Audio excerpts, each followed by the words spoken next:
Halo sahabat SMB dimanapun berada, senang sekali bisa kembali menyapa sahabat dalam program edukasi Ngobras, Ngobrol Asik Sehat. Sebuah program yang memberikan informasi dan tips-tips kesehatan langsung daripada ahlinya. Topik kita hari ini sangat relevan dan krusial, terutama untuk generasi muda dan orang tua, yaitu inspirasi sehat tentang vape dari kacamata dokter paru.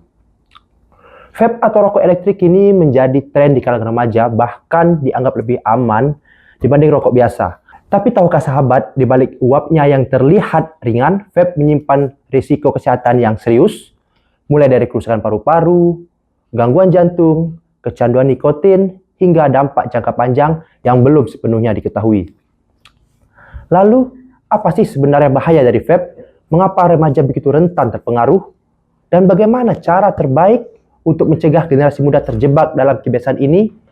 Nah, untuk itu, kita akan bahas tuntas di episode hari ini bersama narasumber spesial kita, yaitu Dr. Muhammad Furqon, SPP, spesialis pulmonologi dan ilmu kedokteran respirasi, yang sudah hadir dan siap berbagi ilmu serta pengalamannya langsung kepada kita semua. Dan sebelum kita mulai ngobrolnya hari ini, jangan lupa untuk subscribe channel YouTube PKR SMY, like, komen, dan share konten ini, serta nyalakan notifikasi agar sahabat tidak ketinggalan informasi kesehatan menarik dan bermanfaat lainnya dari kami. Simak perbincangan kami dalam Ngobras bersama narasumber kita yang sudah hadir di studio, Dr. Muhammad Furqon, SPP, spesialis pulmonologi dan ilmu kedokteran respirasi. Halo dok, gimana nih kabarnya hari ini? Ya, alhamdulillah sehat. Tadi dengar baru dari poliklinik ya dok, gimana? Ya, kalau dari poliklinik ya nama pasien tetap ada karena kita berkaitan dengan paru ya, organ yang sering terpapar dengan udara.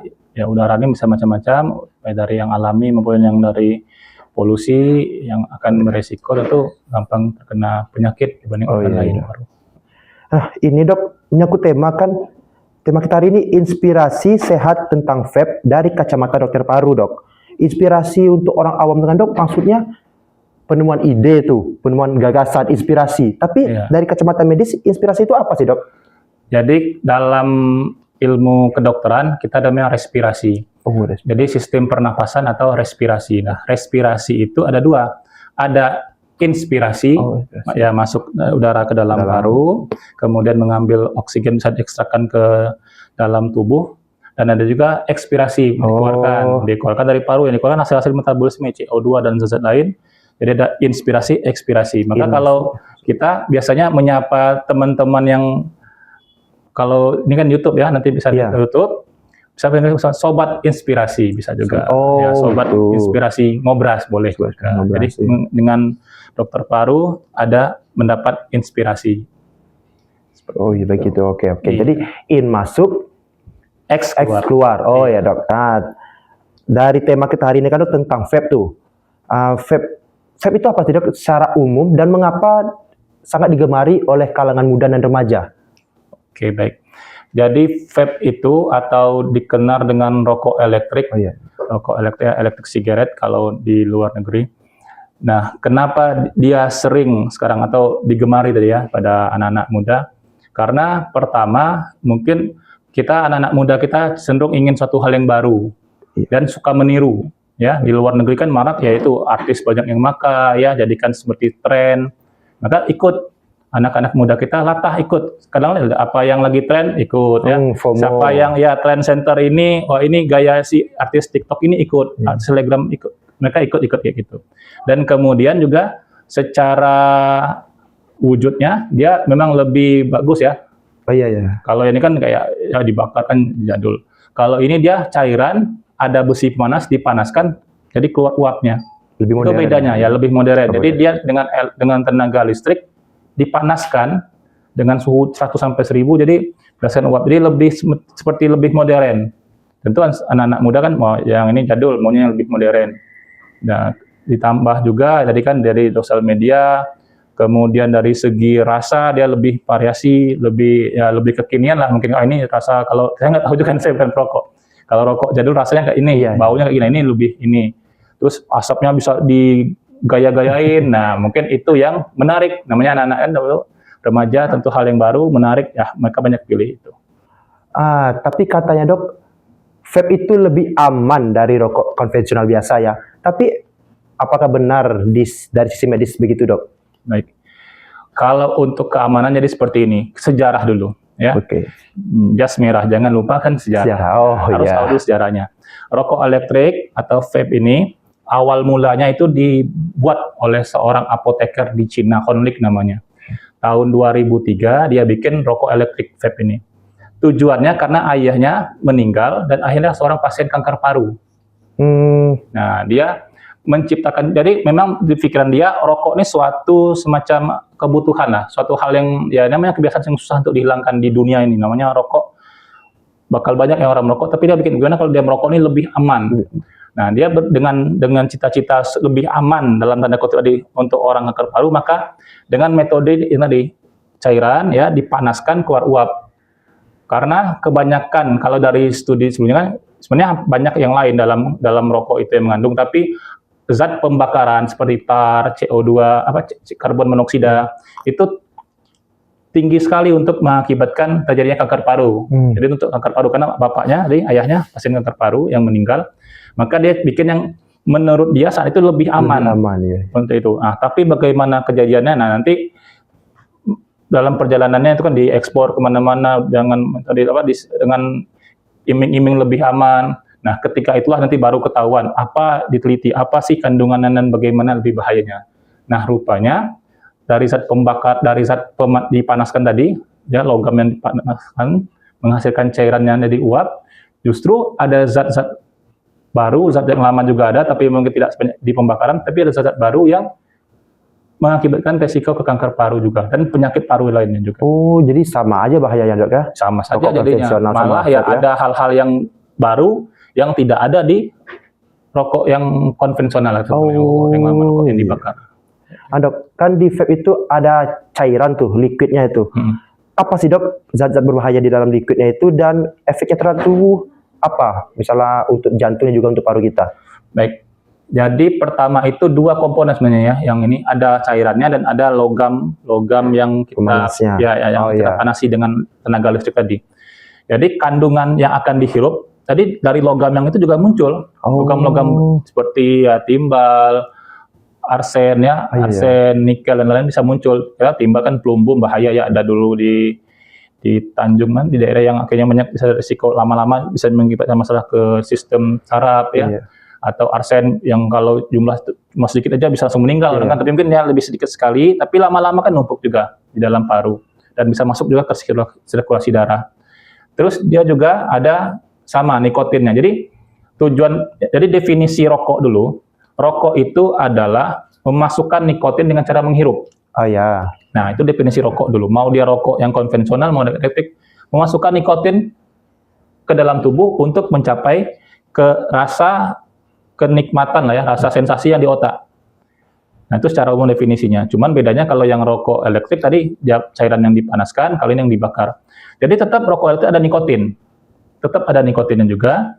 Nah, nikotin juga berbahaya ya, masuk inflamasi juga, baik itu di saluran nafas maupun juga ketika dia masukkan. Jadi kan tadi paru ini tempat pertukaran ya. Jadi bisa masuk ke dalam, dia berdifusi ke dalam pembuluh darah, menyebar seluruh tubuh, makanya bisa sampai kotak nikotin.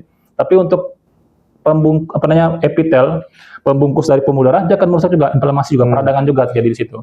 Nah, itu bahaya juga. Makanya bisa ke sistem kardiovaskular, organ-organ lain, kan semua organ kan ada pembuluh darahnya. Terus apalagi? Nah, ini juga. Jadi tidak hanya itu rupanya, tidak hanya cairan nikotin aja. Dia juga butuh cairan-cairan untuk perasanya. Ya, perasanya. Karena untuk biar dia nikotin ikut menguap, dia butuh cairan perasa, cairan untuk biar yang menguap, atau pengentalnya. Nah, itu ada nanti, misalnya ada namanya propilen gliserol, ada propilen glikol, yang ketika dia dipanaskan, jadi formaldehid, yang juga resiko ke kanker paru juga, resiko ke penyakit paru yang lain, obstruksi kronis dan lain-lain juga. Sel pertahanan pertama di paru, sel makrofag, itu juga dirusak akibat dari rokok elektrik tadi. Jadi banyak zat-zat juga. Jadi kalau yang kemarin kita di rokok konvensional hanya akibat pembakaran, ini juga akibat cairan untuk perasanya, untuk pengentalnya, untuk penguapnya, tambah logam-logam dan tetap ada nikotin. Lagi pula rasanya unik-unik ya, Dok, sekarang ya? Ya, karena ada rasa yang unik-unik itu. Makanya bisa lebih variasi kemungkinan zat kandungannya ya. Lebih variasi, dan sebenarnya karena dia masih baru, belum banyak itu yang sudah terdata. ya sudah diteliti, yang sudah di ini. Belum lagi yang nanti ketika belakangan muncul. Oh iya. Lebih was-was harusnya sebenarnya. Nah dok, ada nggak efek jangka pendek dan jangka panjang dari penggunaan vape pada remaja? Contohnya apa tuh dok? Baik. Kalau jangka pendek jadi seperti ini. Zat ini kita tidak bisa tahu detail komposisinya di produknya. Iya. Sama kayak rokok ya, sama kayak rokok. Jadi yang kejadian jangka pendek itu ada namanya suatu kejadian luar biasa lah apa istilahnya itu. Kalau di Amerika ya sampai ribuan orang terkena, ya ribuan orang kena, puluhan ya terus puluhan yang meninggal akibat kejadian ini, yaitu injuri dari paru-paru atau disingkat dengan EVALI. Ya. EVALI karena injuri dari kerusakan paru-paru akibat dari rokok vape. Kalau namanya EVALI. Nah itu kejadian pas sebelum COVID. Jadi banyak itu ribuan orang masuk rumah sakit, anak-anak muda yang punya riwayat penggunaan vape tadi. Dan itu akut ya, jangka pendek. Karena mengandung tadi yang ketika salah satu komponen itu vitamin E asetat dipanaskan pada suhu jadi panas itu sampai suhu 1000. Jadi ketika vitamin E asetat dipanaskan lebih dari suhu 500, ada zat namanya keten. Keten ini kalau boleh googling itu zat yang bahaya. Sebenarnya dulu dipakai untuk produk-produk di Amerika ya, di pabrik untuk produk dalam industri rumah tangga. Tapi di stop karena bahayanya, karena dia sangat merusak, ya sangat memicu peradangan. Apalagi kalau dia masuk ke paru. Makanya kejadian waktu itu sempat ditelusuri ya, dan beruntungnya Amerika untuk vape masih beruntung juga itu diawasi oleh BPOM-nya ya, FDA ya, Food and Drug Administration. Jadi kayak BPOM di Amerika. Tapi di Amerikanya. Iya, diawasi. Nah, kalau kita boleh di googling siapa yang mengawasi peredaran vape? Bukan ya, kita tidak diawasi oleh BPOM. Nah, seperti itu. Jadi kita masih harus ya was-was. Oh ini belum diawasi. Jadi jangka pendeknya bisa merusak paru-paru dan bisa mengakibatkan kematian. Nah untuk jangka panjang memang masih diteliti ya, masih banyak penelitian karena tidak seperti rokok konvensional yang udah puluhan tahun. Tapi secara gambaran yang sudah ada, memang dia merusak struktur epitel saluran napas, itu beresiko nanti jadi kanker paru, merusak endotel pembuluh darah, maka resiko ke penyakit arteriosklerosis, penyakit kardiovaskular. Jadi itu untuk jangka panjangnya, dan termasuk juga efek nikotinnya nanti akan mengakibatkan tentu gangguan tumbuh kembang pada anak nantinya. Karena pengaruh nikotin itu kan menciptakan rasa ketenangan, kesenangan, sensasi yang sifatnya semu ya, karena dimunculkan oleh nikotin. Gitu. Nah dok, gejala-gejala awal gangguan kesehatan kita terhadap penggunaan vape berlebihan itu apa sih dok? Ya kalau dia berlebihan, pasti ada gejala. Ketika awal penggunaan aja orang yang tidak pernah terpapar oleh zat tadi kayak nikotin segala macam tadi, tentu sudah di awal sudah mulai ya, dia nanti mungkin ya dadanya lebih berdebar-debar. Kalau diperiksa mungkin setelah dia beberapa minggu mungkin tekanan darahnya akan meningkat. Jadi bisa nampak di gejala awal di situ. Ya, dia mungkin masa lebih tenang di awal. Tapi lama-lama dia akan butuh biasanya mungkin berapa kali ngisi itu, sekarang mungkin akan lebih sering, jadi akan butuh semakin kurang terus kenikmatannya akan meningkat. Nah itu yang sudah berlebihan, mengarah ke kecanduan. Dok, nikotin di dalam vape itu sama nggak sama nikotin di dalam rokok konvensional? Tapi kayak lihat anak-anak sekarang mengapa sangat adiktif sekali dia nge-vape gitu. Baik ya. Jadi seperti ini. Kalau kita lihat di kotak rokok, rokok konvensional itu rata-rata dia per batang itu 1,2 takarannya, 1,2 takarannya nikotinnya. Miligram. Ya, miligram takarannya ya. Kalau dihitungkan satu batang itu bisa untuk sekitar 10 sampai 15 kali hisapan. 15 hisapan sampai habis. Nah, berarti kalau dibandingkan dengan kalau untuk yang rokok elektrik itu untuk 200 hisapan dia butuh sekitar 2 ml. 200 hisapan. Untuk 200 hisapan. Sekali ngisi kan sekitar 2 ml. Nah, per mililiternya itu yang standarnya itu 12 mg. Bahkan ada yang 50, ada yang 100. Nah, kita ambil yang 12 saja lah, 12 mg. Rokok batangan ini juga ada yang 0,6 malah, kita bisa 1,2. Ketika kita hitung secara matematika, nanti boleh coba dihitung masing-masing 1,2 dibagi 15 dengan 200 dibagi 1,2 dibagi 15 dengan 24 karena 2 mili ya, 24 dibagi 200 lebih besar 24 dibagi 200. Itu secara jumlah hitung-hitungan. Dan kita ambil yang tadi yang 12, belum yang 50, karena kan sekarang yang malah yang 50 ya, itu lebih tinggi lagi.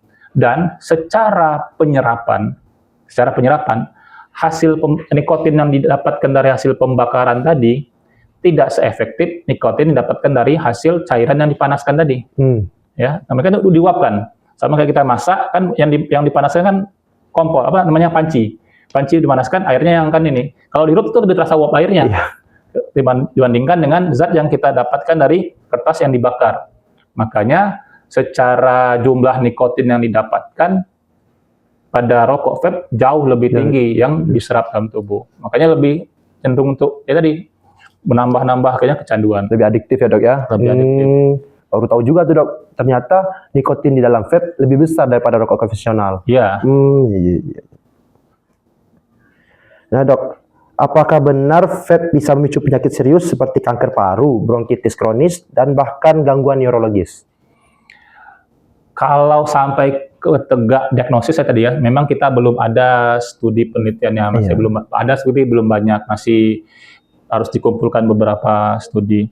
Tapi secara faktor risiko sudah nampak tadi kan, sudah nampak faktor risiko orang-orang itu nanti sudah ada di epitel saluran nafasnya sudah jadi gangguan, diambil diteliti, sudah ada perubahan DNA, struktur DNA dan semacam itu, nanti akan terjadi perubahan sel yang awalnya tadi yang jinak jadi ganas, nanti lama-lama ke arah kanker paru. Ya, jadi jangan sampai jadi percobaan kan sebenarnya kan. Kalau anak-anak muda kita suruh coba aja lah kan belum ini terbukti. Tapi resikonya ada. Nah, kalau mau tunggu jadi ini ya silakan ya. Jadi pasien nanti pasiennya mungkin 10-20 tahun lagi karena kan dia masih mungkin peredarannya baru 1 dekade terakhir. Untuk kanker paru memang harus butuh sekitar 20 tahun baru bisa nampak nanti. Vape bisa mempengaruhi tumbuh kembang remaja nggak dok? Terutama untuk emosional dan juga otak dan juga mentalnya. Jelas ya, karena dia tadi kan suatu stimulasi kenyamanan, ketenangan yang didapatkan dari luar kan, dari zat luar itu nikotin. Jadi nikotin itu ketika masuk nikotin itu akan meningkatkan pelepasan dari dopamin. Jadi dopamin adalah neurotransmitter. Jadi kan antar sel saraf nih berkomunikasi dengan neurotransmitter pengiriman. Nah, si satu itulah dopamin. Ketika dopamin ini banyak dikirimkan, maka akan terciptalah suatu rasa tenang, nyaman. Makanya orang-orang yang kalau dulu stres merokok mungkin agak lebih nyaman. Memang ya. Tapi itu sifatnya tadi ketika dia nanti sudah efek nikotinnya ada berkurang, ya efek nikotinnya berkurang, nanti udah keenakan sistem tubuh tadi, maka dia mau minta lagi. Nah, kayaknya dia butuh lagi.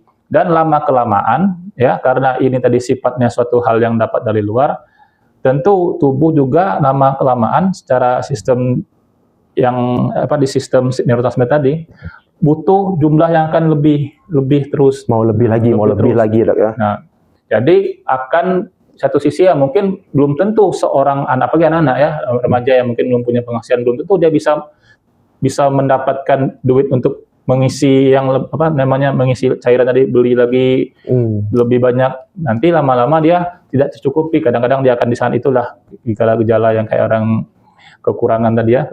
Dia akan gelisah, nanti sisi gelisah, nunggu itu baru tenang. Kadang gelisah malah ya tidak bagus untuk dia, saat dia harus belajar, saat dia harus berpikir kreatif, malah terkunci di situ. Tentu tidak bagus itu tumbuh kembang anak.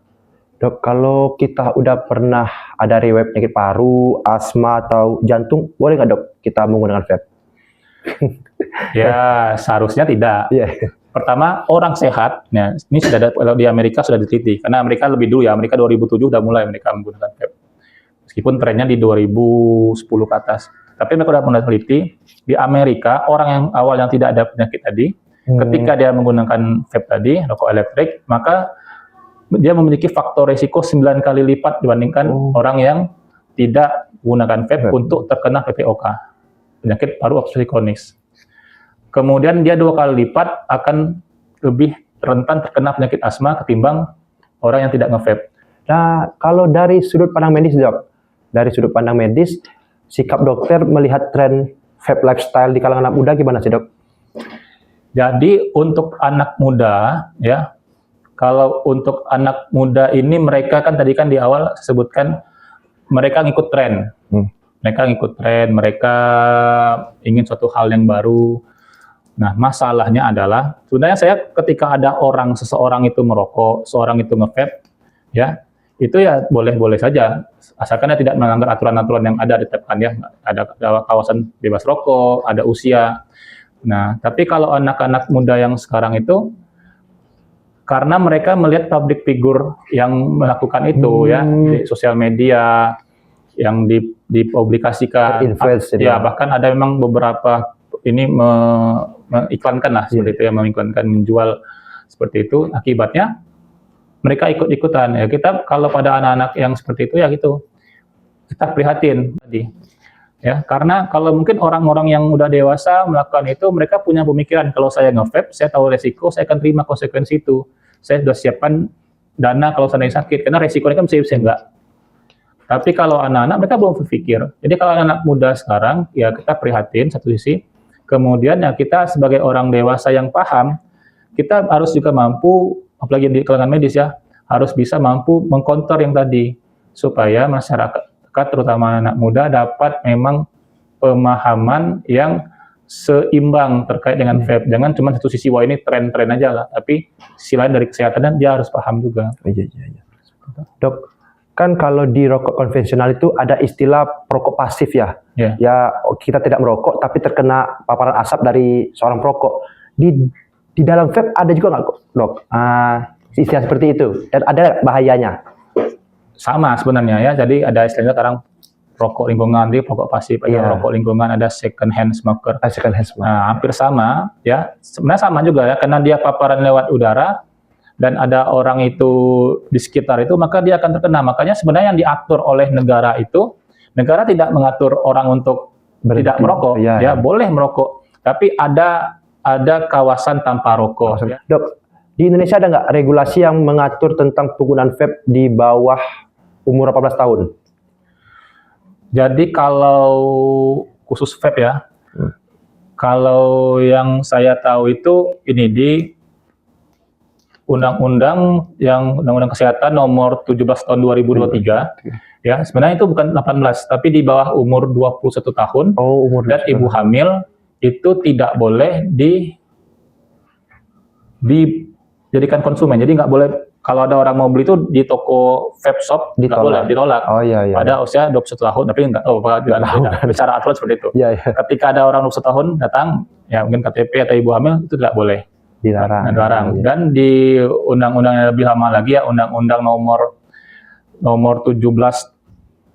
35 tahun 2014, ya, atau itu tentang zat adiktif, bahwa yang tadi 18 tahun juga, kadang 18 tahun umurnya, dan ada hukumannya kalau menjual rokok kepada orang-orang di bawah 18 tahun, itu hukumannya sampai 500 juta. Jadi kan banyak aturan yang sebenarnya membatasi untuk orang supaya sebenarnya tidak merokok, terutama pada usia muda tadi. Dok, saya kan sering tuh nongkrong tuh di kafe atau apa. Lifestyle vape ini udah merambah juga ke wanita-wanita, Dok. Ada juga nggak bahaya pengguna vape terhadap wanita juga? Baik, jadi kalau pada wanita, ya, pada wanita secara umum sebenarnya hampir sama wanita dengan laki-laki, apalagi kalau masih usia muda, ya, hampir sama aja. Namanya peradangan dia akan tetap dapat, ya, selama dia jumlah HP-nya sama. Tapi memang nanti secara umum wanita kan punya hormonnya berbeda, ya. Ada estrogen yang sifatnya lebih melindungi epitel saluran napas, lebih mampu meregenerasi saluran napas juga. Jadi agak lebih sedikit terlindungi wanita itu sebenarnya. Jadi sayang sekali kalau dia meskipun dia sedikit terlindungi, tapi dia malah jatuh ke vape.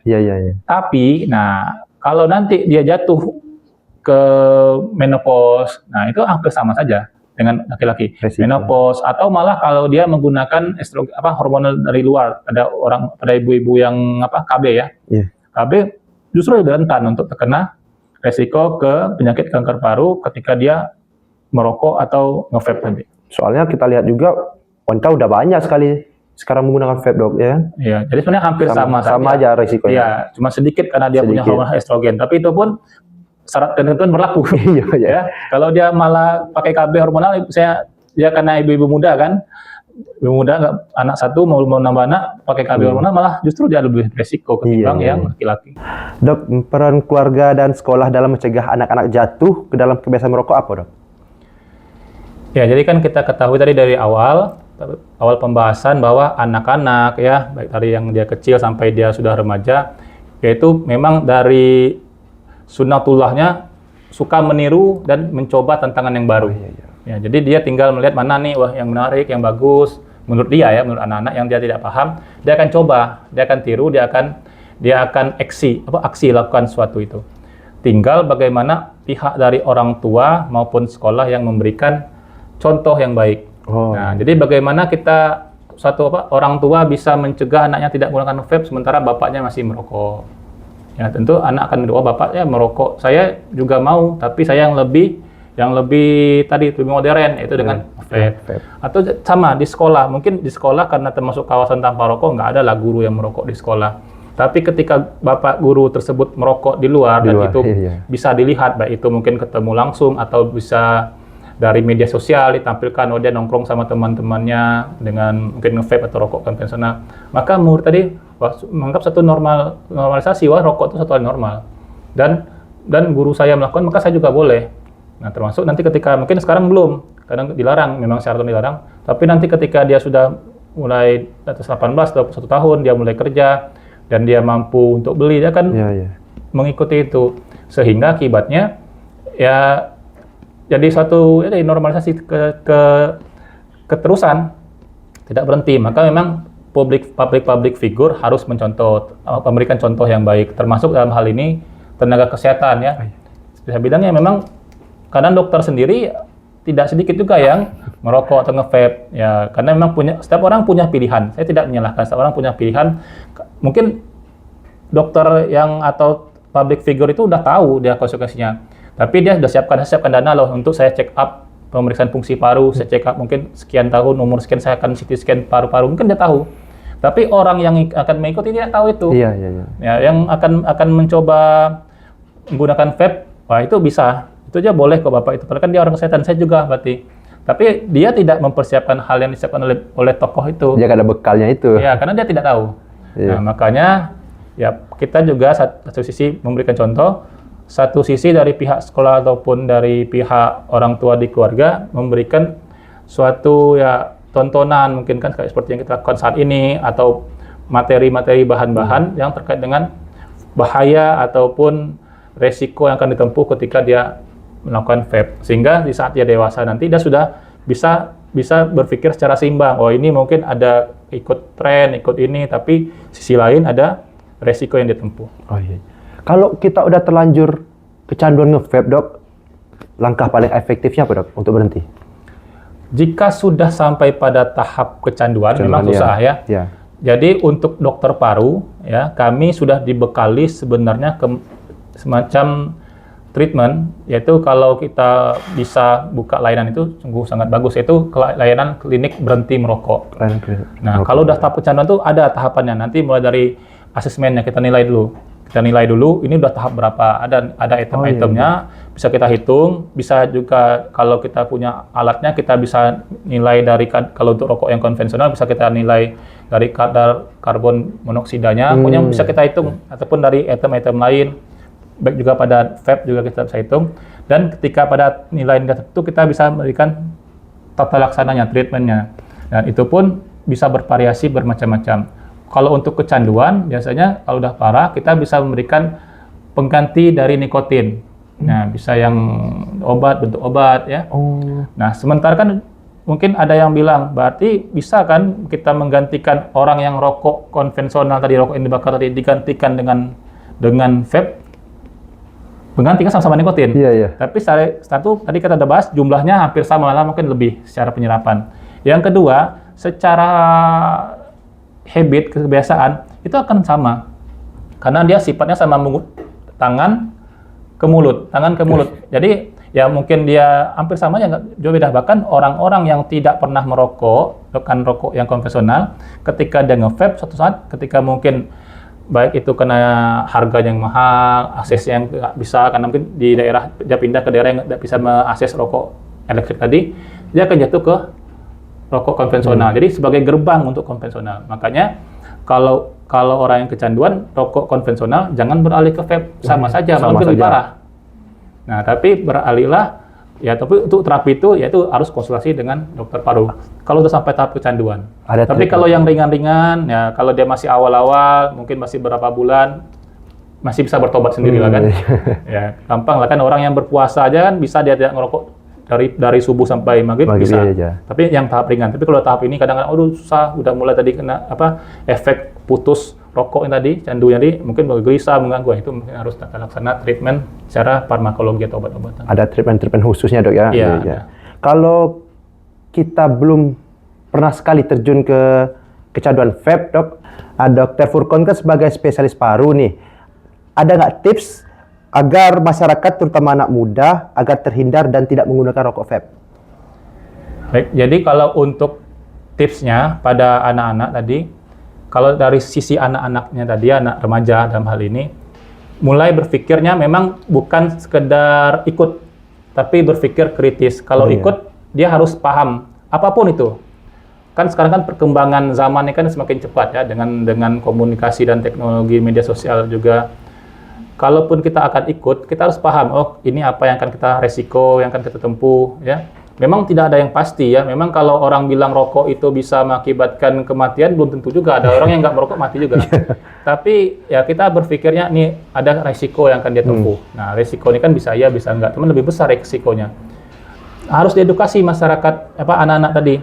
Nah kalau untuk masyarakat secara umum, ya tadi mungkin mereka bebas lah. Mereka memilih karena mereka sudah dewasa, sudah berpikir dia mau merokok boleh. Asalkan tidak melanggar yang tadi ya, yang kawasan tanpa rokok, dengan saat dia udah paham konsekuensinya, dan pasti dia udah menyiapkan, kalau saya merokok, saya udah siap nih, nanti umur 40 ke atas saya harus ke dokter paru lebih sering, itu konsekuensinya, jangan sampai dia tanpa berpikir resiko tadi.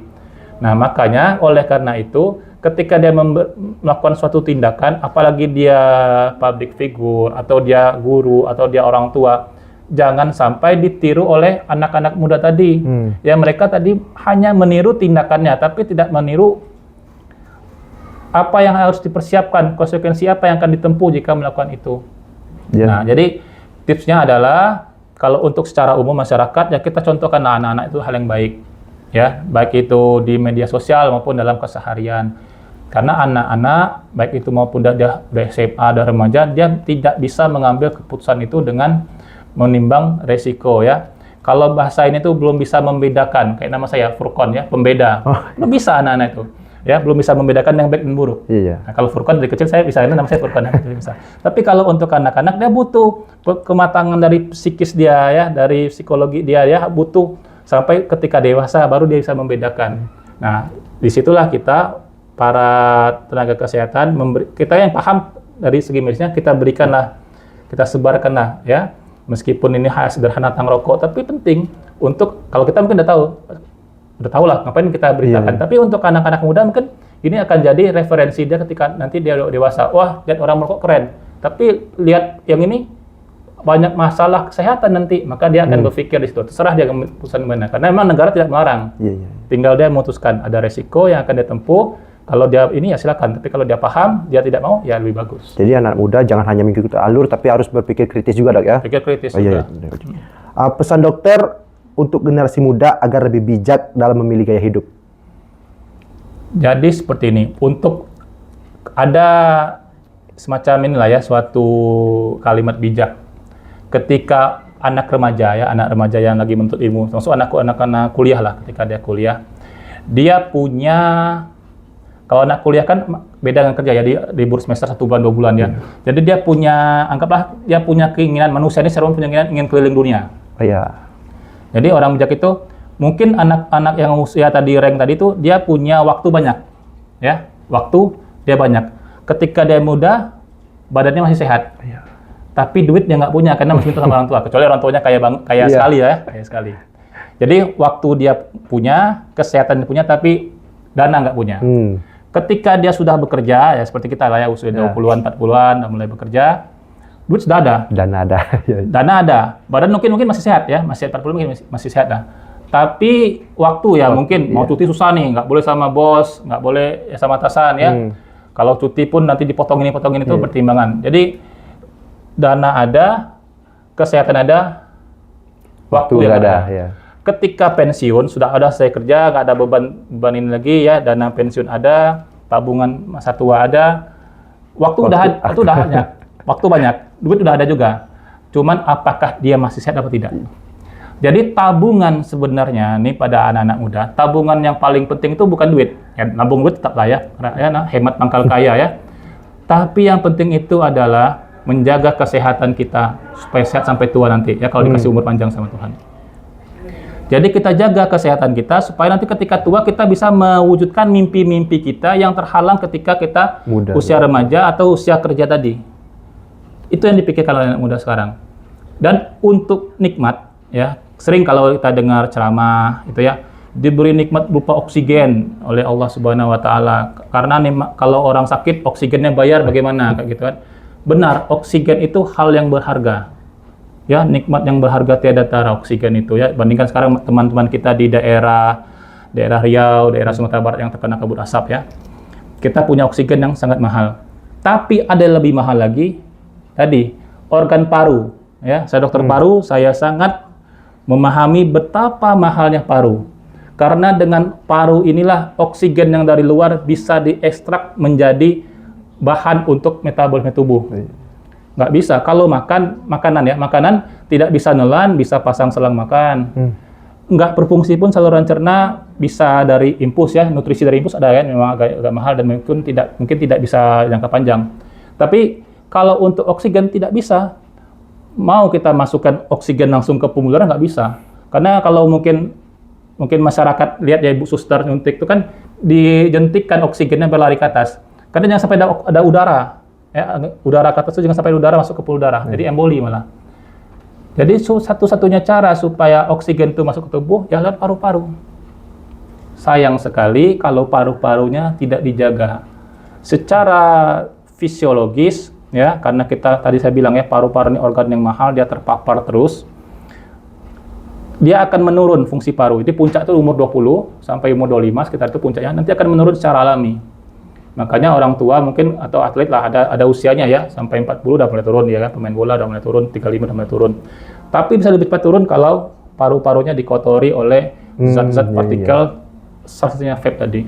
Nah, untuk anak-anak muda pahami itu ya. Jika kita punya mimpi-mimpi besar, jika kita punya keinginan yang banyak yang mungkin tidak akan terwujud nanti ketika kita usia 20, 40 dan kita dikasih umur panjang, selama kita masih punya badan yang sehat, dalam hal ini paru yang sehat, maka bisa kita wujudkan nanti ketika sudah usia 50-60. Tapi jika tidak bisa, kebalikannya. Kita jadi beban untuk keluarga kita. Makanya itu pilihannya di tangan dari sekarang, ya, dari usia remaja sekarang. Ya, saatnya berpikir aja. Meskipun mungkin terlalu cepat, tapi alangkah lebih baiknya dari sekarang dipikirkan. Dari sekarang sudah berpikir ya? Iya. Oh ya, makasih Dok atas waktunya hari ini telah berbagi ilmu pada kita semua, kepada sahabat Ngobras semua. Semoga dokter sehat selalu, bisa selalu melayani pasien-pasien dan juga menyehatkan kita semua. Ya, makasih sama-sama. Jadi sahabat Ngobras, dari obrolan kita hari ini dapat disimpulkan bahwa vape itu sama bahayanya seperti rokok konvensional. Malahan nikotinnya pun lebih besar. Bagi teman-teman yang sudah kecanduan vape, baiknya untuk berhenti, dan juga untuk teman-teman yang belum pernah menyentuh vape, sebaiknya jangan pernah dan selalu berpikir kritis untuk masa depan. Kepada orang tua, sebaiknya memberikan peran yang baik kepada anak-anaknya dan juga untuk masyarakat, memberikan contoh yang baik kepada lingkungannya, kepada bapak-bapak sekitar untuk berhenti merokok. Terima kasih sahabat Ngobras telah menyaksikan episode Ngobras kali ini. Nanti